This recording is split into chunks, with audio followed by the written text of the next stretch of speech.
Bom dia, galerinha do PA. E aí, vamos lá dar continuidade aos nossos estudos. Nessa atividade de fevereiro, a nossa segunda atividade, nós vamos estar terminando de rever aí um pouquinho sobre o renascimento, certo? Vou estar aqui mostrando para vocês nossa atividade e explicando um pouquinho aí do conteúdo. Na aula anterior, a gente viu o que era o Renascimento, né, e suas principais características. Hoje a gente vai aprender um pouquinho sobre o que é o humanismo, né, uma das correntes de ideias que mais contribuíram para a formação do Renascimento foi o humanismo, ou seja, o humanismo ele foi uma corrente de ideias que teve no Renascimento. Então, o humanismo fez parte do Renascimento. E o que foi o humanismo? Foi um movimento intelectual que propunha o estudo dos autores antigos, os gregos romanos, para construir um novo conhecimento do ser humano e do mundo, certo? Então, aqui tem explicando o que eram os humanistas. Os humanistas eles traduziram os textos dos antigos e, com base neles, eles aprofundaram o conhecimento de língua, literatura, filosofia, história e matemática. É aqui essa primeira questão é sobre o humanismo. Vocês vão responder aqui o que foi o humanismo, certo? Veja que a professora respondeu aqui, explicou para vocês o que foi o humanismo. A segunda, complete as frases observando as informações dentro do parêntese. Para os humanistas, o era a maior criação de Deus. Quem era a maior criação de Deus? A razão, o homem ou o discernimento? Então, vocês vêm e completa aqui um ser dotado de razão, homem ou discernimento, arbítrio e aí vocês veem, certo? Cada palavrinha dessa vai preencher aqui uma lacuna dessa. Vem assim é na letra B. Vocês veem aqui, ó, onde tem os espaços, vocês completam com essas palavras que estão entre parênteses. Bom, a arte e técnica do Renascimento, né? O Renascimento vai trazer uma nova maneira de pensar, mas também uma nova maneira de fazer arte, né? Vão se introduzir aí inovações técnicas que vão marcar a história da arte. Que inovações são essas? O realismo, né? O que é isso, realismo? É você representar figuras humanas, paisagem, de uma forma real, né? Vocês veem aqui, ó, uma paisagem, a figura humana, não parece uma caricatura, mas sim algo real, algo que existe. O domínio da perspectiva, que é uma técnica que permite transmitir a sensação de profundidade numa superfície plana. Como é isso? Ó, se vocês observarem aqui essa tela, né? Vocês veem que tem aqui duas pessoas, mas dá uma sensação de profundidade, como se lá no fundo tivesse algo, não só aqui onde essas pessoas estão sendo retratadas.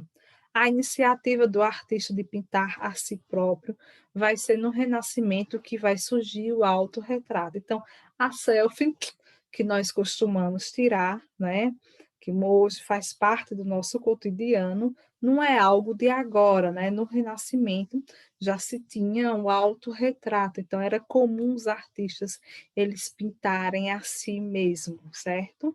Além de pintar a si mesmo, também tinham pessoas ricas que acabavam é, comprando, encomendando uma pintura de si mesmo, que era um meio de se propagar no meio social.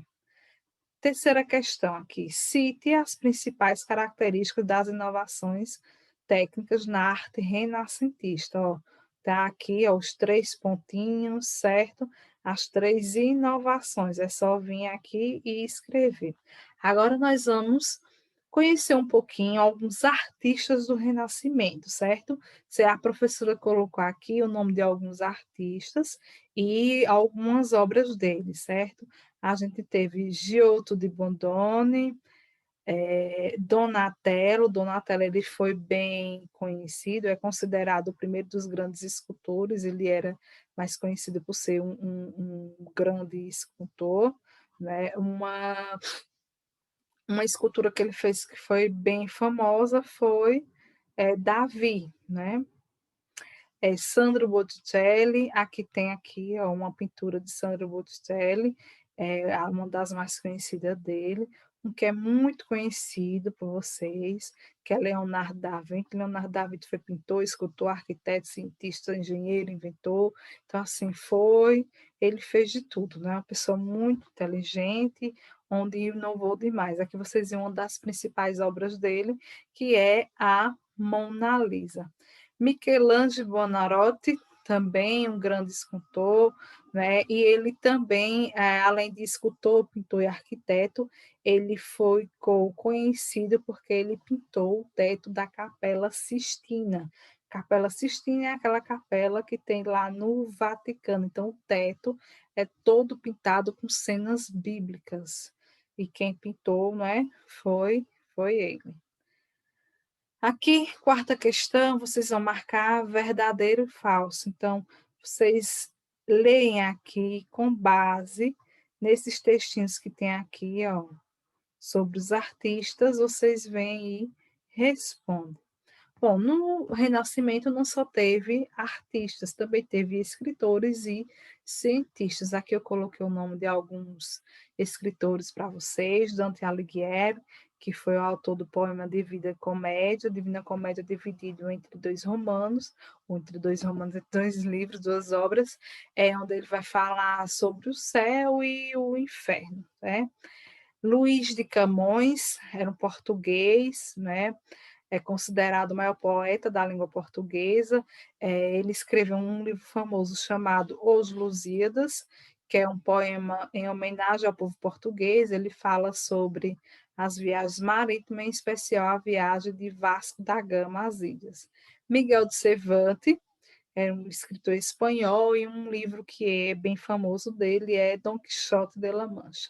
E um que é bem conhecido em inglês, William Shakespeare, que escreveu vários livros que virão peça teatral aí pelo mundo, como Romeu e Julieta, Hamlet e Macbeth, né?